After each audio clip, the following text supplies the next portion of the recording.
حضرت عبداللہ ابن مسعود رضی اللہ تعالیٰ عنہ بہت جلیل القدر صحابی ہیں۔ حضرت عبداللہ ابن مسعود رضی اللہ تعالیٰ عنہ اللہ تبارک و تعالیٰ نے فقہ میں یعنی قرآن اور حدیث کے سمجھنے میں حضرت عبداللہ ابن مسعود رضی اللہ تعالیٰ عنہ کو بصیرت کاملہ عطا فرمائی تھی۔ دقیق علم حضرت عبداللہ ابن مسعود رضی اللہ تعالیٰ عنہ کا تھا، علم کی گہرائی اور گہرائی کے اندر اترے ہوئے تھے۔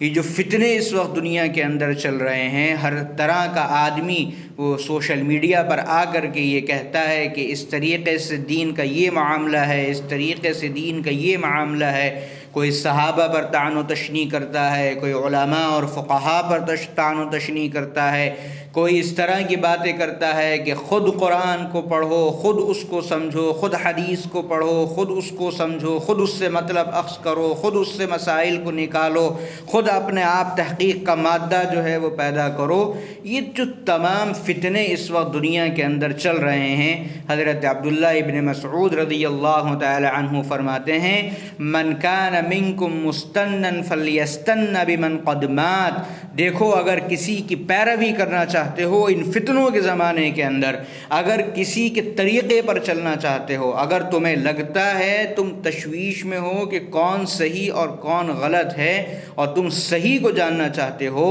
تو تم ان لوگوں کی پیروی کرو جو اس دنیا سے جا چکے ہیں۔ فإن الحي لا تؤمن عليه الفتنة، اس لیے کہ جو زندہ ہیں وہ فتنے سے خالی نہیں ہیں، کسی بھی وقت نفس غالب آ سکتا ہے، دنیا والے دنیا کا لالچ دے کر کے گمراہ کر سکتے ہیں، بیکار کر سکتے ہیں۔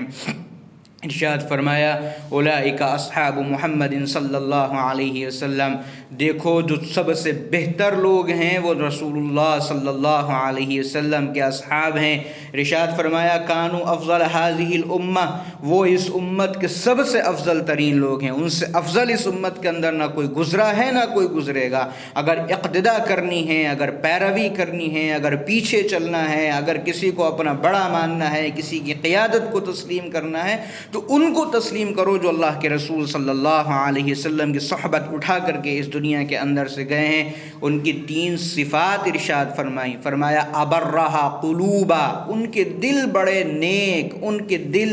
ایک دوسرے کی باتوں سے خالی ہوا کرتے ہیں، وہ بڑے نرم دل لوگ، بڑے سادہ دل لوگ، بڑے نیک دل لوگ ہوتے ہیں۔ ان کے یہاں دلوں میں ذرا ذرا سی بات کو لے کر کے کینہ اور کپٹ نہیں ہوتا، ہوائے نفس ان کے اندر نہیں تھی، اللہ تبارک و تعالی نے ان کا انتخاب فرمایا تھا۔ دوسری صفت ان کی ارشاد فرمائی، وَأَعْمَقَهَا عِلْمًا، کہ اللہ تبارک و تعالی نے ان کو علم کے اندر گہرائی اور گہرائی عطا فرمائی تھی۔ وہ ایسا نہیں ہے کہ اردو کی کسی کتاب کو پڑھیں اور پھر اس اردو کی کتاب کو پڑھ کر کے تمہارے سامنے جو ہے وہ پیش کر دیں کہ لو ایک نئی تحقیق ہم نے جو ہے وہ پیش کر دی ہے، نہیں، بلکہ وہ قرآن کے جاننے والے تھے، وہ لغت کے جاننے والے تھے، وہ تفسیر کے جاننے والے تھے، وہ احادیث کے جاننے والے تھے، وہ اس کے معنی اور تشریح کو جاننے والے تھے، وہ ایک ایک لفظ کے 17 معنی جاننے والے تھے۔ وَأَعْمَقَهَا عِلْمًا، اللہ تبارک و تعالی نے علم کے اندر وہ گہرائی اور گہرائی ان کو عطا فرمائی تھی کہ ان کے بعد وہ گہرائی اور گہرائی کسی دوسرے کو نہیں دی گئی۔ وَأَقَلَّهَا تَكَلُّفًا، اور ارشاد فرمایا ان کے یہاں تکلف، تصنع، بناوٹ،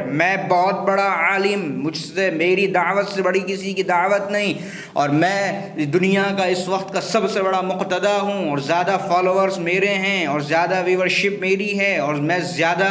لوگوں کو جاننے والا ہوں، اور لوگ مجھے بڑے سننے والے ہیں۔ اقلھا تکلفا، ان کے یہاں کوئی تکلف بازی جو ہے وہ نہیں تھی، کوئی تصنع نہیں، کوئی بناوٹ نہیں، ریاکاری کا کوئی شائبہ ان کے یہاں جو ہے وہ نہیں پایا جاتا تھا۔ تو ارشاد فرمایا، اگر اقتداء کسی کی کرنی ہے تو ان فتنوں کے دور میں تم یہ دیکھو صحابہ کا طرز عمل کیا تھا، صحابہ کی رائے کیا تھی، اللہ کے رسول کے صحابہ اس مسئلے کو کس طریقے سے حل کرنے والے تھے، کیا ان کا طریقہ تعلیم تھا اور کیا ان کا درس و تدریس تھا۔ اگر ہدایت کو پانا چاہتے ہو تو اللہ کے رسول صلی اللہ علیہ وسلم کے صحابہ کی پیروی کرنا پڑے گی، ورنہ